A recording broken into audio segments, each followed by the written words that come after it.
رحمت عالم صلی اللہ علیہ وسلم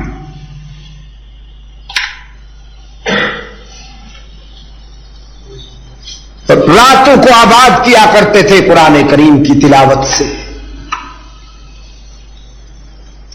اور اس قدر آباد کیا کرتے تھے راتوں کو قرآن کریم کی تلاوت سے کہ حق تعالیٰ کو کہنا پڑا قم اللیل الا قلیلا، میرے محبوب آپ رات بھر کھڑے ہو جاتے ہیں، پوری پوری رات قیام کرتے ہیں میرے محبوب اپنا دل خوش کرنے کے لیے، تو کچھ دیر آرام بھی کر لیا کیجئے میرا دل خوش کرنے کے لیے۔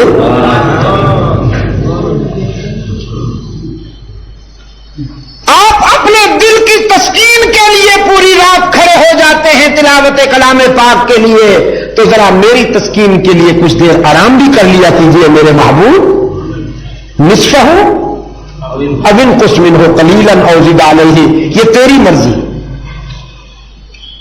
کہ رات کا کتنا حصہ عبادت کے لیے آپ منتخب کرتے ہیں، کتنا حصہ آپ آرام کے لیے منتخب کرتے ہیں، یہ بھی آپ پہ چھوڑتا ہوں، لیکن کچھ دیر کے لیے رات کا کچھ حصہ آرام کے لیے بھی منتخب فرما لیا کیجیے۔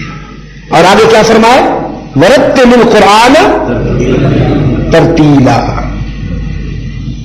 یہ رتل القرآن ترتیلا کی کیا معنی؟ ٹھہر ٹھہر کر جم جم کے پڑھا کیجئے میرے محبوب۔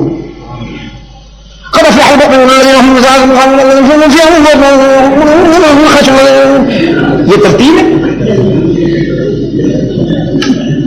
آنکھیں بند کر کے منہ کھول دیتے ہیں قاری صاحب، آنکھیں بند کر کے منہ اللہ اکبر،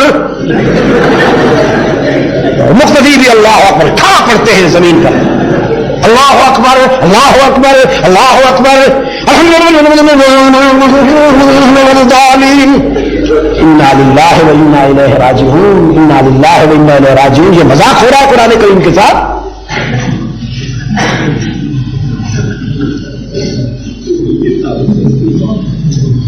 حرم میں اللہ آپ کو تراویح کی سعادت نصیب فرمائے، اللہ آپ کو رمضان مبارک میں حرمین لے جائے۔ قد افلح المؤمنون الذين هم في صلاتهم خاشعون والذين هم عن اللغو معرضون والذين هم للزكاة فاعلون والذين هم لفروجهم حافظون إلا على أزواجهم أو ما ملكت أيمانهم فإنهم غير ملومين۔ اور یہ جو سورہ فاتحہ ہے اس پہ بھی ذرا رحم کیا کیجیے، ایک آیت کو ایک سانس میں پڑھا کیجیے نا ذرا۔ الحمدللہ رب العالمین، تراویح تو کیا عام نمازوں میں بھی امام صاحب کھڑے اللہ اکبر الحمدللہ رب العالمین الرحمن الرحیم مالک یوم الدین ایاک نعبد و ایاک نستعین اہدنا الصراط المستقیم، پڑھتے جا رہے جب تک سانس چلے گی رکیں گے نہیں، وہ جب سانس رک جائے گی تو مجبوراً ٹھہرنا پڑے گا ورنہ ارادہ نہیں ہے۔ وہ خدایا، ہر زبان کی کچھ آداب ہوتے ہیں، کچھ آداب ہوتے ہیں۔ سورہ فاتحہ کی 7 آیتیں ہیں نا مختصر، تو 7 وقفے کیا کیجیے۔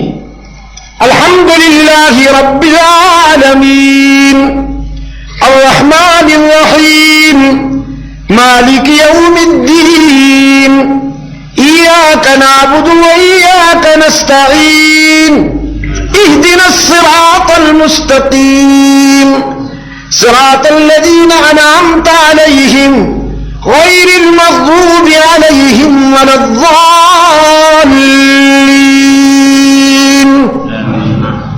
اچھا لگا؟ ترجمہ تفسیر، ہاں ترجمہ تفسیر بھی بیان کر کے دیں، ایسا ہی پڑھا کیجیے میرے عزیز قاری صاحبان بالخصوص۔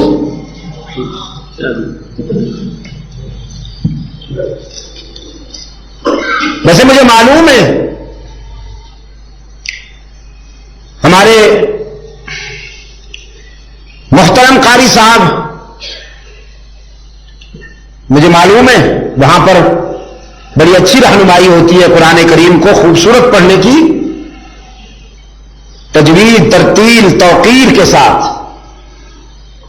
دیکھو جی، ایک ہے تجوید، ایک ہے ترتیل، ایک ہے ترسیل، اور ایک ہے توقیر۔ توقیر بھی ہونی چاہیے قرآن کریم کے پڑھنے میں۔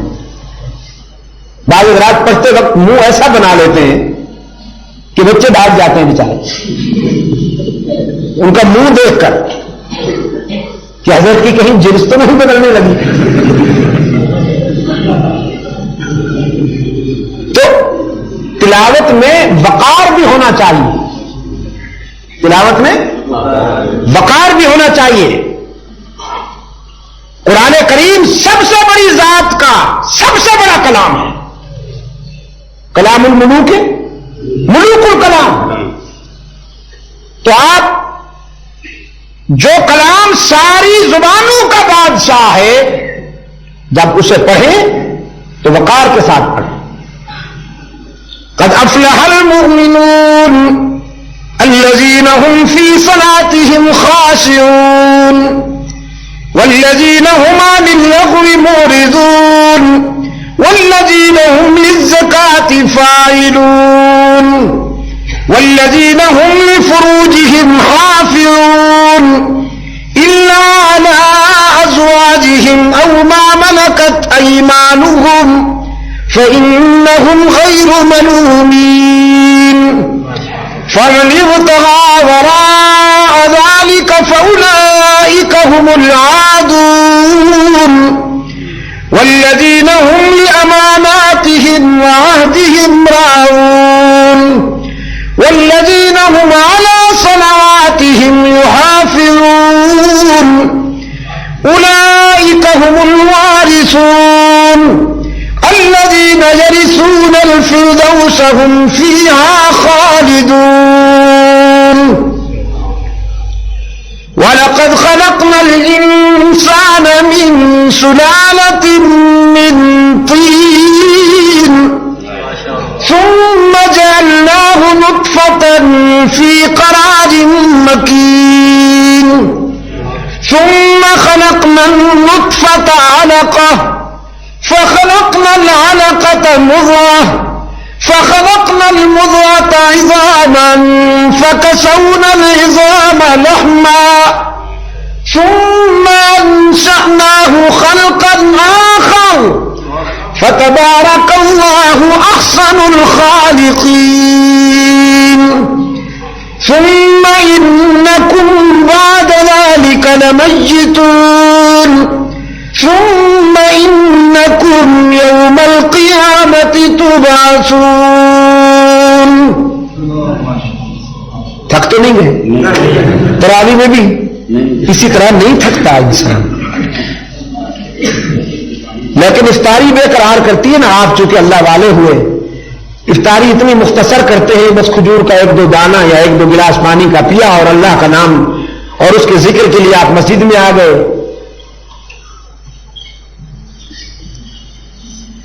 افطاری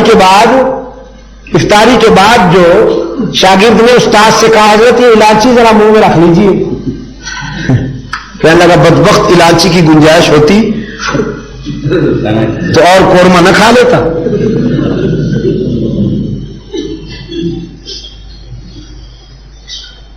اس لیے تو پھر تراویح میں صورتحال وہ ہوتی ہے جو آپ دیکھا کرتے ہیں۔ میرے عزیز دوستو،